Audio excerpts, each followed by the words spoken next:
Well, hello, Auntie Elsie. I thought, seeing as everyone was away having a good time and leaving us to fend for ourselves, that I would make you another wee video to bore you because it's probably all the same things I'm going to say. So we'll start off with the blueberry, and there's so many ripe berries. So every morning when I come out, I have a little handful of them because there's not enough to have a big plate. But it's nice to have something that you've been growing yourself and that you've had for a long time. And my passion flowers, every day I come out to check and see if they've opened. I'm really excited. It's a new variety, and it's by a guy that I know online. He has been breeding them so they're even fancier but hardy outside, so I'm quite excited to see what they look like, and of course you'll be getting a video of that when they do. I thought I'd just go round.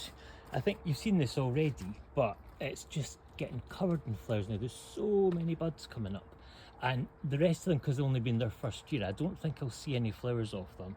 But if it turns out to be as good as this one, then I think it'll be a beautiful display. Oh, right, now I'm going to just come over here.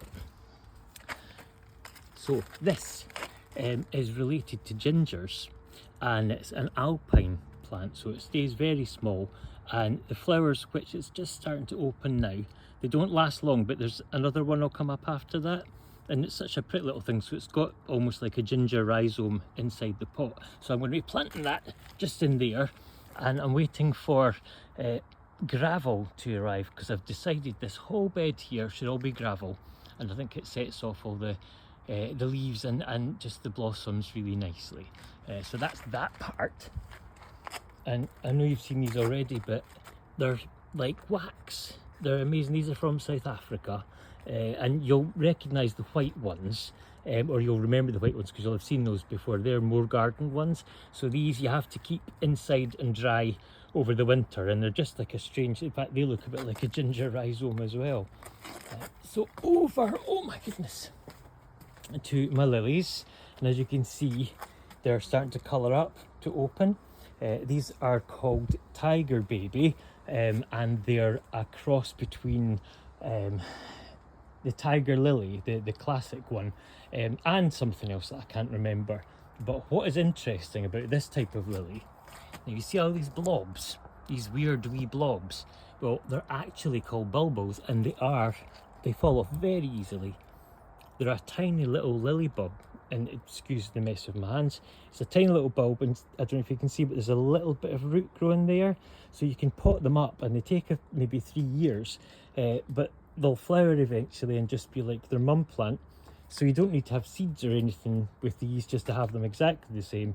I've potted up, oh I don't know, maybe 20 already, and there's so many more, so I don't necessarily want to have 20 lilies, but I can certainly give lots away once they start to grow. And these ones at the back, I can't remember what they're called if I'm honest, but they're a huge, it's like an big 8-inch white flower with a little bit of yellow, and they smell absolutely beautiful of an evening, really lovely. So not so much going on around this bit apart from all the lovely petunias which I need to deadhead. I got these free actually at a garden centre. If you bought some plants, which I did, you got this for free, and I thought actually that you only get one, but I realised that there's the 2 different types. I'll just deadhead this while I'm here because I'll forget otherwise. And this one too, there we go. And then there's the nasturtium, which I think I've maybe mentioned before. So this is all from the same supposedly special variety called Orchid Flare. But what I'm finding, now that's fantastic looking, I can't wait till tomorrow, that'll be great. But it was mainly sort of yellowy, orangey flowers to start with. But now all these darker ones are coming out as well. So it really is quite interesting, I have to say. And there's different, I mean that's really lovely, isn't it? So back down, we've got my little tiny bulbs that are from South Africa. I probably have mentioned them previously, but I'll just tell you again. So I was going to buy 5 from a nursery which is in Scotland called Himalayan Plants, and for 5 I think it was something like, I don't know, £6, which is okay these days. They're very, very small, but you see the lovely flowers, they're great. However, the guy got in touch and said, do you want 50 for £8. And I said, well, yes, I'll take that. So practically everyone I know that has any interest in plants at all has a pot of these now. And they don't live outside all year round, but most of it. And once they dry out a bit, when they've been growing, then they throw up a little flower. They're called rain flowers. And they're lovely. They're related to amaryllis, which I think you can probably tell by looking at it. And just the way that the stem comes up. Obviously just one flower on there rather than maybe 4 or 5 if you're lucky with an amaryllis. So I had a plant recently that it was one of the climbers, and I'd taken out and cut it all back, and I popped it in a pot and thought, well, if it grows, it grows.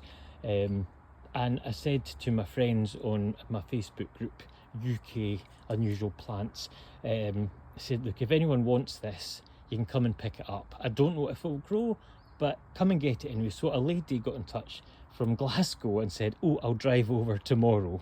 And she left me with this, which I've never seen before in my life.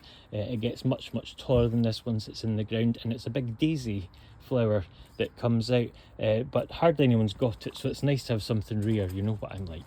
And my begonias, even though they sent me the wrong bulbs, are absolutely beautiful. And I have to say, whilst I'm a bit annoyed that they sent me the wrong ones, I think there's still a lot to be said for what we've got here anyway. Lots of lovely buds coming in. Now, you'll have seen these before, this type of thing before, in gardens, but my friend at work, Valerie, is a very keen gardener, and she's got a 20-foot version of this. It's a big trunk, almost like you would see down in Cornwall, you know, the really thick trunks and then big sort of spiky bits on top. So she pulled these bits off her main tree and brought them in a bag to me. I thought they were going to be maybe 6 inches tall, and they're huge. They had no roots on them, so I've put root and compound on them and put them in very small pots and cut a lot of the leaves back.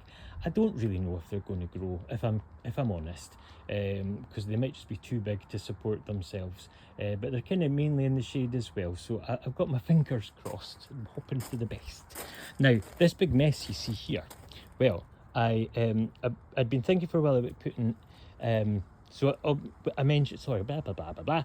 I mentioned earlier about putting all the gravel on the new bed, but all the other parts of the bed are more herbaceous, and so I'm digging in a lot of peat and compost and gravel and things into it. Once it's all planted up, you can see a lot over there waiting to go in.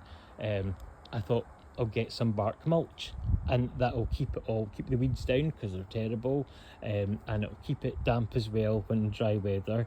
So instead of ordering a huge big amount, I decided to just order one bag to see what it was actually like. So it arrived this morning, and me being me, very excited, opened it up to the most disgusting smell.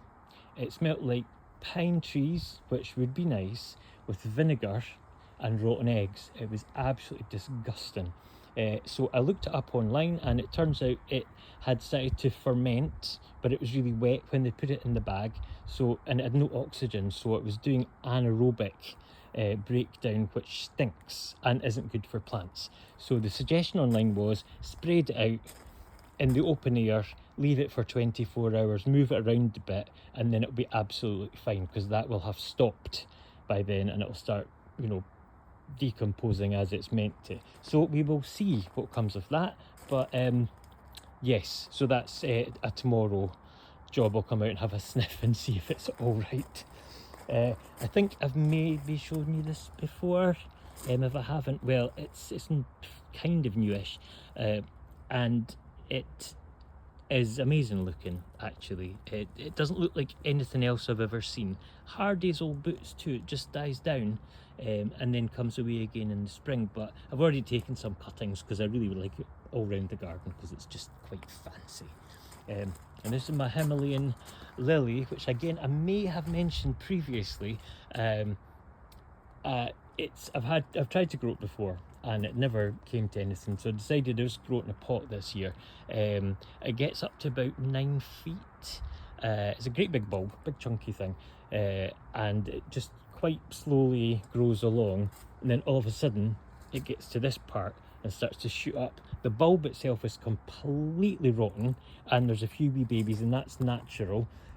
So it basically, the main thing dies and produces seeds and bulbs from the roots, and then you have to wait for about 5 years for them to mature before they flower again. The flowers are really long. They should probably be, I don't know, maybe 12 inches long, much higher up of course, and really possibly one of the most strongest scented white lilies that you can get. And so they're from shady parts of the Himalayas, so they can be a bit fussy, but so can I, so that's all right by me. And I've got my this is called Podophyllum spotty dotty, and it can only be grown in shade. The leaves get bigger and bigger every year, and it's got red flowers that hang down underneath the leaf when it matures, but it's still a bit young yet, so that's not going to happen quite yet. And this is my pride and joy, this thing coming up here. So I think I said in my last video that a gent of the Facebook group I'd been looking for this plant, Tropiolum speciosum, which comes from Chile, again favourite place, and is very, very, very rare and really hard to get started in your garden. You can plant 5 or 6 and you'll get nothing, and then you can plant a little bit of one that someone gives you and it just takes off. Once you've got it, it never goes away. I mean, it dies down, it's herbaceous, but it's grown in the last few weeks. It's honestly, it's grown and grown and grown and grown, and it's very sort of twiggy, but it's almost up to there now, and there's lots more shoots coming up as well. So what it does is it kind of covers the plant that it's growing up on, and there's all these beautiful red flowers which are sort of in September or October, and then it dies back to nothing again. But I'm really excited about it, because I'm quite easy pleased really. So, and these are more gingers, very hard days, so they've got yellow flowers in the autumn, and they're new for me, and it was just tiny little bulbs that I got, so I don't really know if they'll flower this year, but I'm happy with how they're going. And this is another Mechanopsis or Himalayan blue poppy, and I've got another one there too, a different type. First year growing them, they can be very fussy, so I don't know if they'll be okay, but if you don't try, I truly believe if you don't try, you don't know. And I just, yeah, like to try things just to see. So over here, so this strange thing with all its sort of white leaves, I'm not convinced. I've never seen one that's big unless it's the one without the variegation, and then it gets huge and grows everywhere. But since I've got this, I think it's maybe put out half a leaf. But this is a flower stem coming up now, and it's very lovely to have these sort of bits of colour popping out, and I'm hoping that it does get a good bit taller, because I think it's quite striking if you're lucky enough to see it flower. So these are all just bits and bobs that I want to get planted in, and this will be the one that gets done tomorrow with all the compost and different bits and bobs, and I'll plant it, and then I'll put all the bark on here. I think you probably saw this one the last time, so it keeps falling over because it's not planted in yet, and every time it falls over, all the stems decide to start trying to go up the way back towards the sun, so it's gotten a bit wonky looking, but I'm hoping that, you know, in time that might sort itself out. It's a herbaceous perennial again, like most of the things in this border, so it comes back next year, and I'm hoping that it should sort itself out and look okay. So up here we have the dahlias that Keith was very keen on, and we just decided to get some cheap in the sale. Now they're supposed to be really, really big flowers, but not that I mean, because that's an absolutely beautiful flower, and so there's maybe 4 different varieties, so we'll see what comes up. I've decided I'm going to put them into this border, and I'll just see if they take, and hopefully then we'll get bigger flowers. But do you know, as an experiment, I think it's been a fun one, and even just to get that, and there's plenty other buds popping up, so yeah, I'm quite pleased. Up here we've got lilies that Keith and I planted years ago now, and they come back up every year. It's always dry as a bone here, And that's, yeah, we've got 1, 2, we only planted 3, but now we've got 4, which is quite lovely. They're really big yellow flowers, and again, they're really scented in the evening, and it carries throughout the whole garden, and you can smell it inside as well if you've got the window open. So they're just a lovely thing. They're sort of called tree lilies because, I mean, that's basically, that's the height of my head, or a bit taller actually. And I think if they were watered more, they would definitely get taller again. But I've had everything taken out of here. I had the elder flower tree, and it was just starting to die back, and it was really sad because it had been such a beautiful thing, lovely coloured leaves, and the flowers were kind of pinky purpley as well, but it just started to die back. And you know, when it's doing that, out it comes and put something else in. So I've decided to put in a Buddleia, which I don't normally like, but there's one from Chile called Buddleia globosa, and it's got, in fact, I'll send you a photo after this from the internet, and that will show you what it looks like. But it's very different, grows as quickly as most of the Buddleias do, and the insects love it, which I think is a great thing to sort of been remembering about in the garden, because there's not been so many insects about of recent days, sadly. The gardener's coming tomorrow, and he's going to clear all this away because it's just really messy, and it's been here for as long as we have. I want a little piece to pop somewhere else, but it just kind of takes over. I'm not that keen. So all these bits that don't really do anything, have been here for 8 years, I'm just going to have them taken out, and then I will decide at a later date what this is going to look like. But I really just sort of want to get the kind of the mainstay of the garden. And so I've got some fancy little ferns that get about, I don't know, 4 foot in size, 4 foot in height anyway, and they die down every year, and then they come up, and it's called the shuttlecock fern because it's a huge big lot of growths that all come up at the same time, and apparently it's quite striking. And sure, this time again, I've mentioned this the last time, but this is the best this has ever been. It's never flowered as well, and I'm absolutely delighted because they're so, again, from Chile, as always. I feel like I'm on repeat with my plants sometimes, but it's just fantastic, and the hummingbirds love it. But apart from that, it could just be holly, and most people think it's just holly with holly flowers, but they've obviously never seen them before. But just, yeah, the orange and yellow, I think, is probably my favourite combination in flowers. So it's done very well, and I've given it a nice top dressing with some peat and some bark because the soil's not really the best for it, but I think that's made quite a difference as well. Well, Elsie, I think that is probably, I've managed to do 18 minutes, what a blether. That's probably about it for today, but once the lilies are out and the passion flowers out, and other fancy things are happening, I will definitely be sending you another wee video. I hope you're well. I just thought it'd be nice to check in with you anyway, and yeah, take care, love you lots, and be in touch soon. Okay, bye bye.